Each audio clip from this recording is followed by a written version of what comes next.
ఇంకో విషయం ఏంటంటే ఇలాంటి నేరాలకి అధ్యక్ష రెండే సొల్యూషన్స్ అధ్యక్ష. కఠినమైన శిక్షలు ఉండాలి, రెండోది ఏంటంటే ఇవి జరగకుండా నివారించాలి అధ్యక్ష. కఠినమైన శిక్షణ ఉండాలనేసి గతంలో జగన్మోహన్ రెడ్డి గారు దిశ చట్టము శాసనసభలో ఆమోదం చేసి కేంద్రం దగ్గరికి పెడితే అది పెండింగ్ లో ఉంది అధ్యక్ష. అధ్యక్ష నేను క్వశ్చన్ అడగలేదు అధ్యక్ష. ఇంకోటి ఏంటంటే నివారణకు కూడా దిశ యాప్ ని తీసుకొచ్చారు అధ్యక్ష.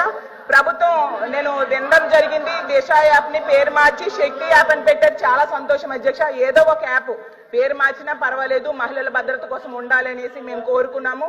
గతంలో వీళ్ళు విమర్శించిన అదే దిశ యాప్ ని శక్తి యాప్ గా పేరు మార్చి పెట్టడం చాలా సంతోషం, మేము స్వాగతిస్తున్నాం అధ్యక్ష. అయితే ఇప్పుడు నా డౌట్ ఏంటంటే ఇప్పుడు ఈ శక్తి యాప్ తెచ్చారు, చాలా సంతోషం. దీన్ని ఎంతమంది డౌన్లోడ్ చేసుకుంటున్నారు? డౌన్లోడ్ చేసుకోవడానికి కూడా అవగాహన కార్యక్రమాలు అయితే జరగాలి అధ్యక్ష. నేను ప్రభుత్వాన్ని సూచన ఇస్తున్నాను ఏంటంటే అవగాహన కార్యక్రమాలు ఏమైనా తెలియజేస్తున్నారా? అలాగే ఎక్కువగా లైంగిక వేధింపులు పాఠశాలలో జరుగుతున్నాయి అధ్యక్ష. అయితే ఈ లైంగిక దాడుల నుంచి కాపాడడానికి ఏవైనా అవగాహన కార్యక్రమాలు పాఠశాలలో ఏర్పాటు చేస్తున్నారా?